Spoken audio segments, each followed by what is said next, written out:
So she's really laid out a challenge. I can't disappoint.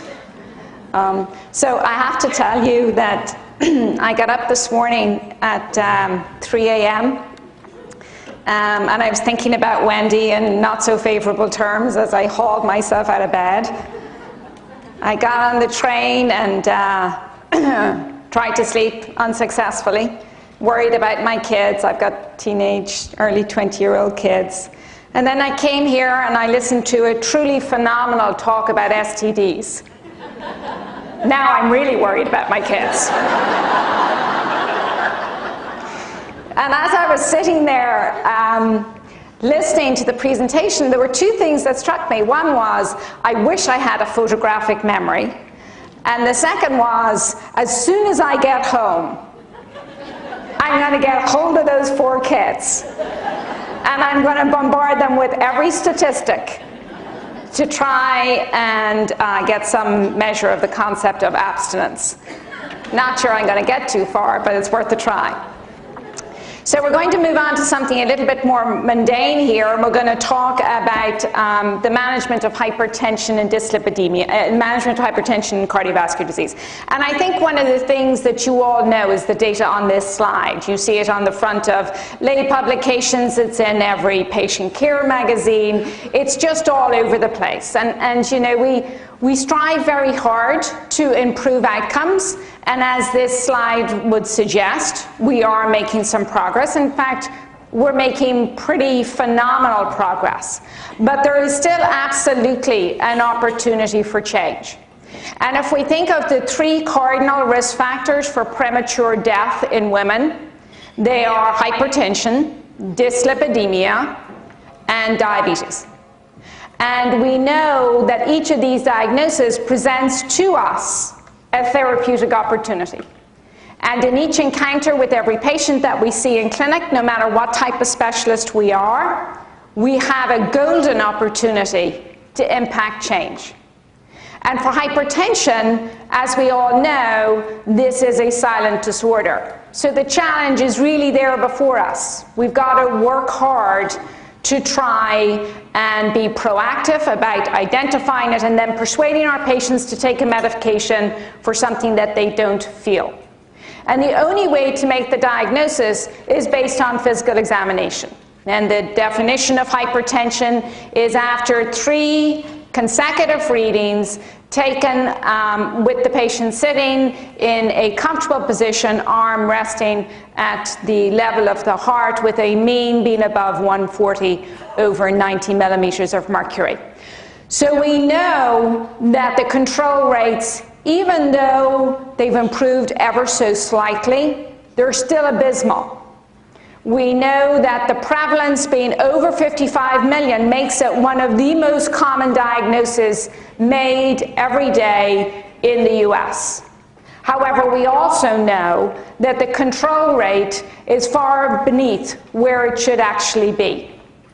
And if there's one thing that's shifting our thought process with respect to hypertension, is the fact that we now have an aging population. We are doing a phenomenal job of keeping people alive longer.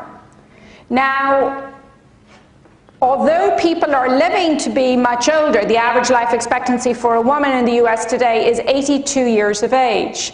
They are living with comorbidity.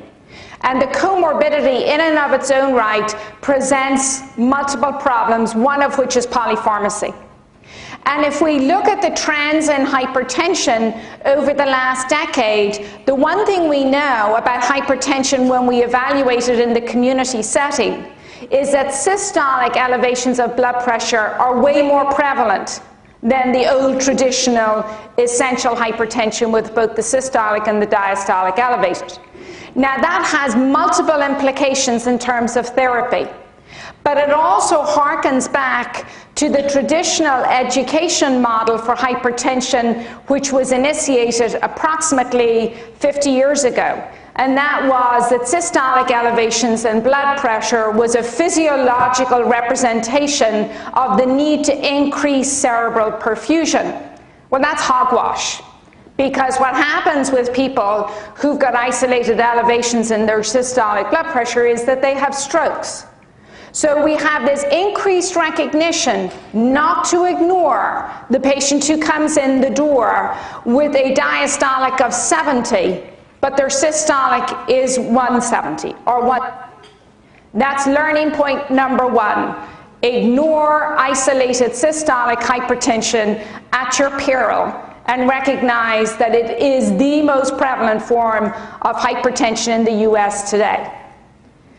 If we look at what are very significant prognostic indicators of adverse outcome in women with hypertension, well, we don't have to look too much further beyond weight gain. And we know it is the scourge of increasing age. We know that, in fact, the impact of increasing weight has a much worse prognostic, it is a much worse prognostic indicator in younger women than it is in older women. So for those women who come to clinic who are in their mid-30s to mid-40s, where we really want to initiate aggressive preventive management strategies, if there's one thing that we could focus on, is weight control at that very early age, because this is where we see the greatest increase in systolic and diastolic blood pressures is in that 35 to 45-year-old age group. And then there's our lovely friend, the menopause. Now, we could talk for a very long time about what the impact of menopause is on hypertension. And there's a lot of controversy surrounding this particular discussion. One thing that we do know is that hypertension, or blood pressure I should say, increases on average by 4 millimeters of mercury in the 3-year perimenopausal period. So you might say to yourself, 4 millimeters, well, that's nothing. Well, let me remind you that every 2 millimeters increase in systolic blood pressure is a 7% increase in MI risk, and is a 10% increase in stroke risk.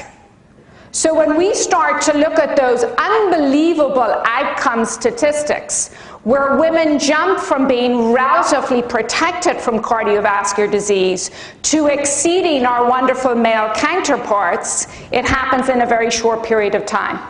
And a lot of that acute increase in cardiovascular risk exposure can be attributed back to this very dramatic change in blood pressure. So learning point number 2, in those perimenopausal women, watch blood pressure changes like a hawk. Be proactive in instituting therapeutic lifestyle change. It absolutely does not mean that you need to write another prescription. These are increments in blood pressure that can be managed if we can get our patients' attention without drug therapy. Why does it happen? Well, there are several proposed physiological mechanisms accountable for this increase in blood pressure. One is salt sensitivity. So there's in the kidney, which is regulated by estrogen, and we know that as circulating estrogen levels decrease throughout the perimenopausal period, the reabsorption of salt at the level of the distal convoluted tubule actually increases. So in response to salt loading, which many of us do by some of the foods that we eat, we actually are exacerbating an underlying predisposition to this over-enthusiastic salt channel in this perimenopausal period. The second actually relates directly back to vasomotor activity. And a lot of time has been spent discussing the relative contribution at a cellular level of estrogen to vasodilation. And I can summarize it in one sentence. Estrogen is a vasodilator.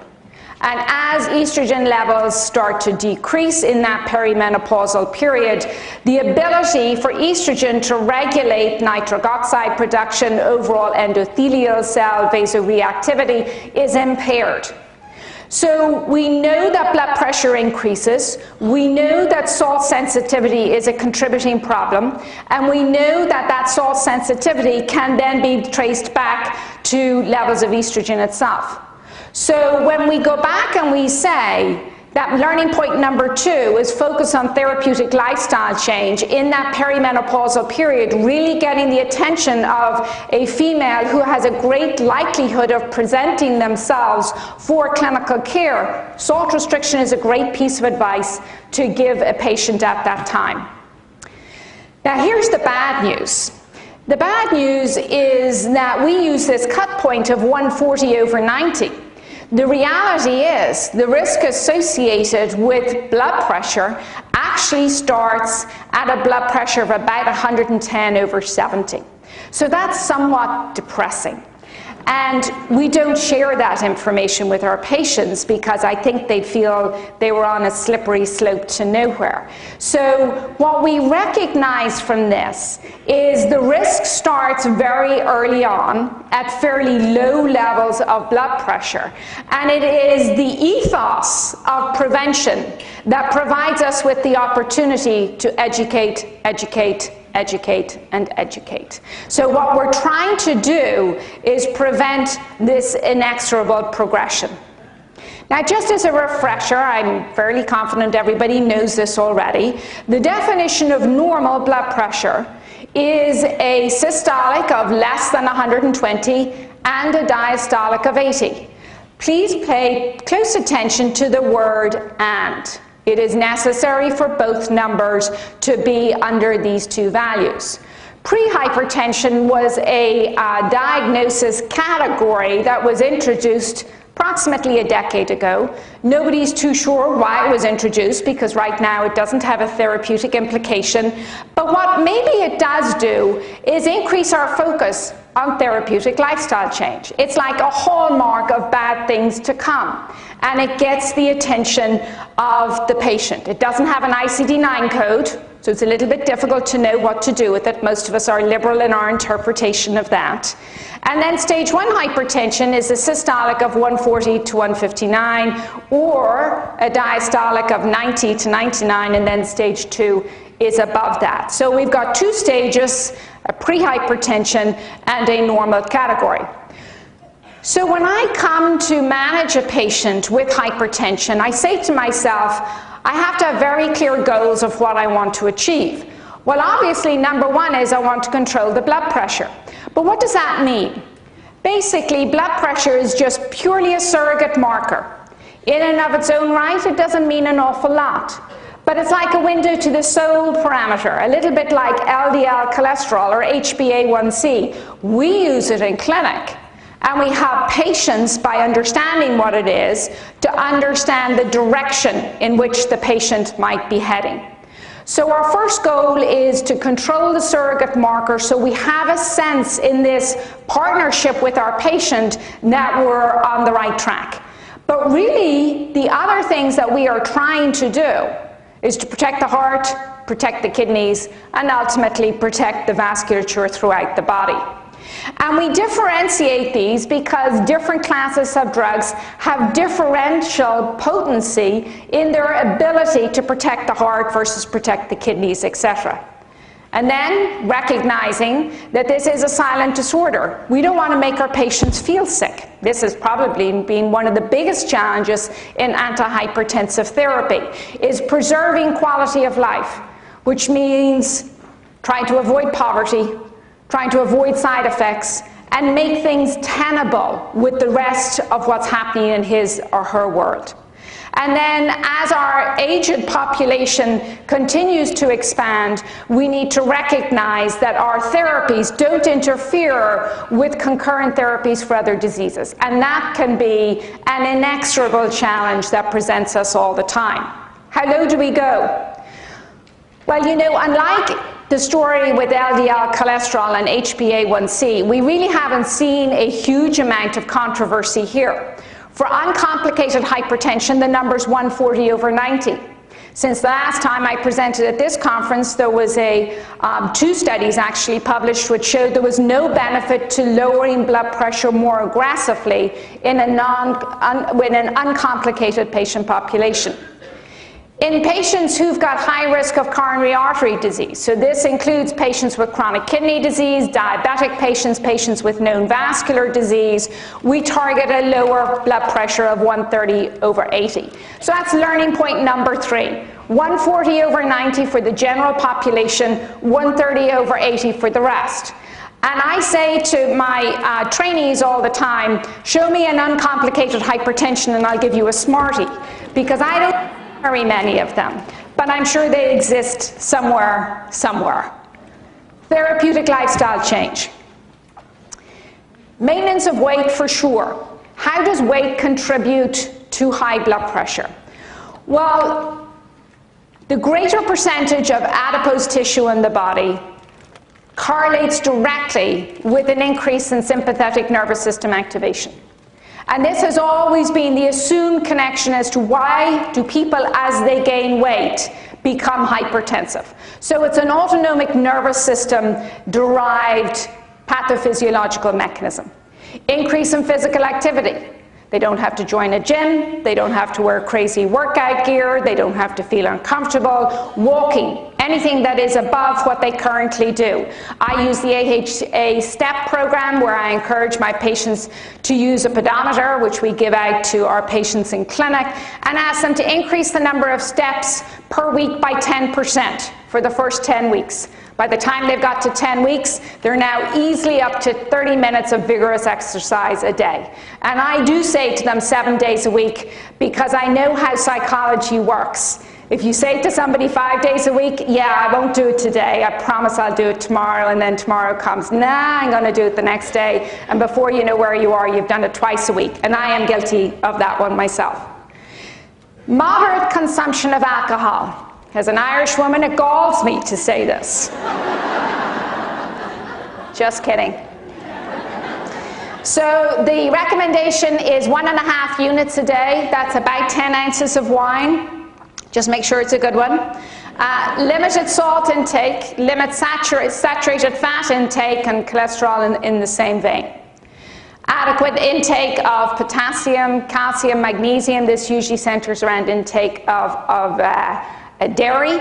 And then avoid tobacco, recognizing that tobacco is an acute vasoconstrictive substance, but in the long term contributes to arteriosclerosis and atherosclerosis. Does this approach work? Absolutely. Are people compliant? No. And you know, the interesting thing about it is that it's actually not an unpalatable approach to life. It's actually kind of nice if you do it. In terms of its potency, it's equivalent to 12.5 milligrams of hydrochlorothiazide, head-to-head comparison.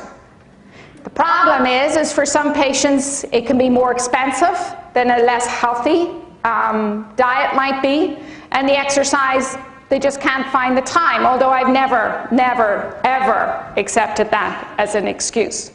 So we know that this works, and it would just be wonderful if adherence was a little bit better. So let's say it doesn't work. Well, then we have a range of different classes of antihypertensive meds that we can use. Learning point number 3. Monotherapy rarely cuts it. And I'm going to show you why in a moment. But if you look at the average responder rates for different classes of drugs, a CCB, beta blocker, central alpha antagonist, thiazide diuretic, ACE inhibitor, and a peripheral alpha antagonist, average response rate about 50%. So the benefits of combination therapy are actually quite broad and varied. One is use 2 drugs, increase your efficacy. Decrease toxicity. This could be very attractive given that lack of compliance is attributed to cost and side effects for most patients. Reduce cost to patients in terms of copays. Well, only if you're using fixed dose combinations, and they're generic fixed dose combinations, which are somewhat limited on the US market today. And then is this concept of target organ protection, going back to what I said before. Yes, we want to control blood pressure, but we also want to select classes of drugs that might have added protection for the heart, such as ACE inhibitors or angiotensin receptor blockers, and the kidney. So we have to think of the potential advantages of using two medications, two different classes of antihypertensive drugs. So when might you know de facto that you should do this? Well, it's a very easy rule of thumb, learning point number 4. If the patient has a blood pressure that is 20 millimeters of systolic away from target goal or 10 millimeters diastolic, and please note I said or, either of those two situations, our current antihypertensive meds are not potent enough to achieve this as monotherapy, just based on simple pharmacology. So this is the current recommendation that has been in existence for 9 years. If a patient comes in the door, you are ultimately going to need 2 medications to get that patient to go. Now, whether you decide to start 2 at once, that generally is personal preference, or whether you want to wait and get there, it's kind of up to you. Efficacy and long-term maintenance of successful blood pressure control is associated with early initiation of combination therapy. So I would leave that out there for you to consider. So where do you use what medications when? So for prehypertension, as I said before, lifestyle only. I will tell you that there is a very large NIH-sponsored study on using drug therapy in the prehypertension phase called the SPRINT trial, which got underway 1.5 years ago and will take about 7 years to complete. Stage 1 hypertension. Now, this is the thiazide dogma. No matter where you go, based on a study which in my mind was inherently flawed, called the ALL-HAT trial, it is currently recommended that everybody be treated with a thiazide diuretic as part of their regimen. I think this concept of one size fits all misses the point that no 2 patients are alike. And especially for women and older women where incontinence may be a serious adverse component of their daily lives, considering making that worse is just purely inhumane. So this simple concept of thiazide diuretics for all, even though it's what's in the guidelines, I'd like to be cantankerous and say, maybe not so much. The alternatives are an ACE inhibitor, an angiotensin receptor blocker, a beta blocker, even though there's been an increasing degree of controversy there, calcium channel blockers, both dihydropyridines such as amlodipine, or non-dihydropyridines such as verapamil, or any combination of those if one drug doesn't get that patient to target goal. And then for stage 2 hypertension, any combination thereof. So I'm going to bring you back to your pathophysiology class ever so quickly. And I loved this lecture. This slide is actually from my 2nd year medical school pharmacology lecture. And the man who gave that lecture died last year, and I brought this slide back to the funeral. I went to medical school in Ireland, and gave it to his wife. And she started to cry when I gave her the lecture, and she said, "Do you know how many students have brought this slide back to me?" I thought I was incredibly original. So, why am I showing you this slide? Well, the reason I am is because each class of antihypertensive drug targets one component of this equation. So we know that blood pressure is the product of cardiac output and systemic vascular resistance. It's just like a capacitance system. You have the heart, that's the pump, the kidney, that's the release valve, and then just all the vessels, that is the circulation. So we use beta blockers to reduce heart rate, we use calcium channel blockers, alpha blockers, diuretics to a certain extent to reduce peripheral vascular resistance, ACE inhibitors, angiotensin receptor blockers, beta blockers, direct renin inhibitors to reduce renovascular resistance, diuretics to reduce stroke volume. So we've got all of these classes of antihypertensive drugs which target different components of this system. How do you know what to use with what? So the green bars here are the combinations that have been shown to be very effective. So diuretics and a RAS blocker, diuretics and a beta blockers and calcium channel antagonists, RAS blocker, channel antagonists. And to be honest with you, they are the most common combinations that are used in clinical practice because they work. And not only do they work, they're reasonably tolerable. I think given everything that we know, about the relationship between estrogen and hypertension, it is reasonably easy to understand why we use ACE inhibitors and angiotensin receptor blockers so commonly in women. Not only are they highly tolerable classes of drugs, particularly angiotensin receptor blockers, but they target on that vasomotor activity piece. And as a result, we see a huge uptake of ACE inhibitors and angiotensin receptor blockers when treating women with hypertension. This is directly from the JNC7 guidelines, which give you the indications for when you use each of the individual classes of drugs. I think this is a useful slide for you to refer back to, but please don't take it as dogma. There are always exceptions to each of these individual classes. I think the contraindication section is real. The reason why heart failure appears in both places is beta blockers are contraindicated in decompensated heart failure, whereas they may have a heart-preserving element, so to speak, in patients who have preserved cardiac function. So I want to do two very quick cases before Wendy hauls me off the stage here. So the first one is a 55-year-old African-American female with a history of hypertension for a decade that we know about. Cardiovascular risk factors include she's diabetic, she is obese, and she has a long-standing history of fibromyalgia. Her meds, in addition to her oral hypoglycemic meds, include Simvastatin 40 milligrams for the management of her dyslipidemia. Her family history is notable in that her father developed chronic kidney disease at the age of 50, and he died at 67 of a myocardial infarction.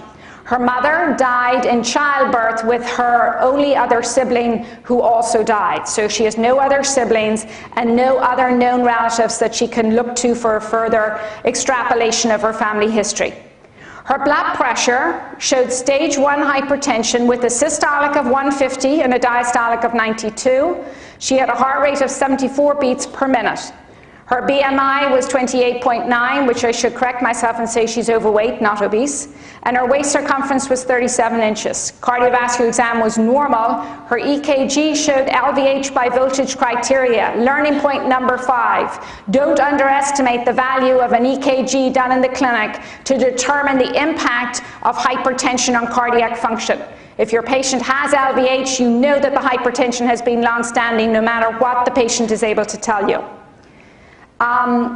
She has impaired renal function with an eGFR of 48. Her glucose and her HbA1c showed that her diabetes is well controlled. She has combined dyslipidemia in that she has an elevated triglyceride level of 220 and a low HDL for a woman at 44. So the parts that I would point out in this particular case are the following. Fibromyalgia. Tread very gently if you're considering calcium channel blockers, because they can markedly aggravate fibromyalgia. Chronic kidney disease, in the setting of a family history of chronic kidney disease, think RAS inhibition. Think about the potential of ACE inhibitor, angiotensin receptor blocker, especially given that you know that she also has dyslipidemia. You could consider a thiazide diuretic. Probably African Americans of all racial subgroups respond in the most potent manner to thiazide diuretics would be an additional option. Ideally, the combination of therapeutic lifestyle change plus one drug should get this patient to target goal. What these patients will typically say to you is, give me 3 months to try and do this without anything, and I promise you I'll do it. I'm going to get back to that concept in a second. Case number 2, 75-year-old Caucasian, 20-year history of hypertension. This lady is one of my favorite patients. She's a spitfire. 20-year history of hypertension, mild urinary incontinence, and a former smoker. She's got stage 2 hypertension. However, her heart rate is 68, her BMI is 25, her waist circumference is 30, her weight is 140 pounds, and she's a very proper lady, and she's about 5'7" tall. EKG within normal limits, despite the fact that she's had a 20-year history of hypertension, and that's telling. Her lab work was normal. She had a good HDL cholesterol, her sugar was normal, and her renal function was also normal. The take-home points from this lady is she's had a 20-year history of hypertension and she has no sign of cardiac impairment based on EKG. That is encouraging, but it does not mean that you get to ignore her hypertension. The one thing you don't do is make her angry. Don't give her a diuretic. In this case, CCB is a reasonable approach, an angiotensin receptor blocker is a reasonable approach, calcium channel blocker, just be careful of pedal edema, particularly in women who like to wear their shoes. So lots of options in this particular lady. When I said to you, a patient will tell you, just give me 3 months of therapeutic lifestyle change, you're going to get caught up in the flurry of just 3 more months, doc. It was my son's communion or bar mitzvah, and then I had a wedding, and then I had a funeral, and stuff happens. I might use different terminology if I wasn't on a stage. The bottom line is be careful about these extended therapeutic lifestyle changes. Know your patients and what's achievable. But this is something that I want to leave you with, this concept of therapeutic inertia, because this is learning point number, I think I'm on 5, 6. Sorry, I'm giving you a lot of learning points. But maybe the most important.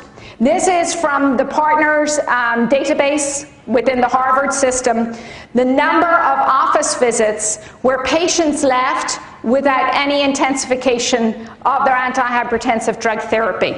So patients who came in with stage 1, stage 2, accelerated hypertension, more than half in every category are leaving without an intensification of their drug therapy. And you can imagine what sorts of conversations took place in that clinic, right? Many of these are primary care, internal medicine, office visits where there's a whole plethora of other conditions being discussed.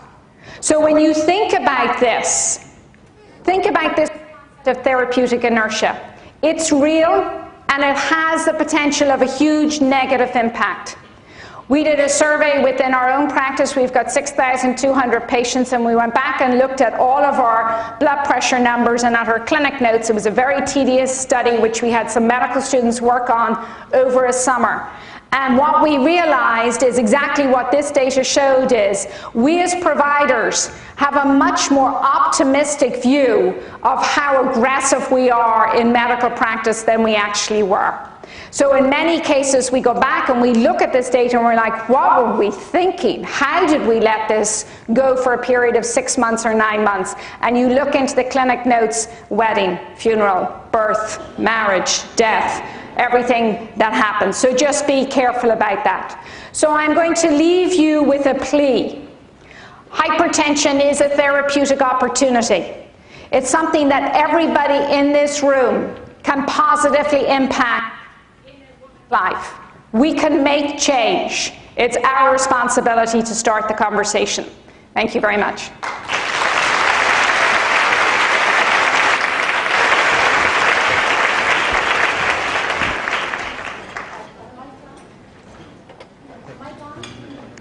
Can we put the mics on? No. Try again? No. Can you hear me now? I can repeat your question if you want to say it. All right. First of all. There you go. So, first of all, thank you for a fabulous, fabulous My pleasure. Question. Can you please address the issue of what we use in the young woman, reproductive age, who is at risk for pregnancy? Yep. What do you do about ACE inhibitors and the contraindications? What do you do? Yeah.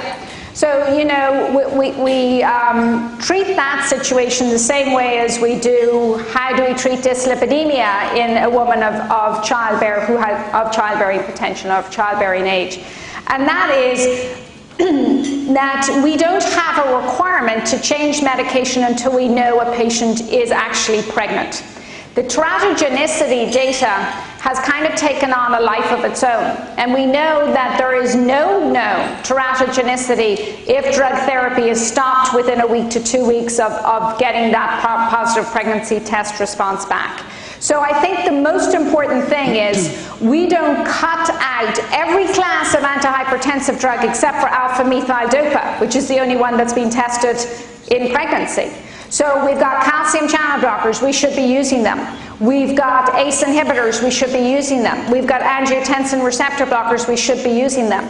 I can honestly tell you, in women who are less than the age of 40, which generally captures that childbearing age range, not exclusively, I know, but kind of the big chunk of that age range, I use angiotensin receptor blockers a huge amount of the time.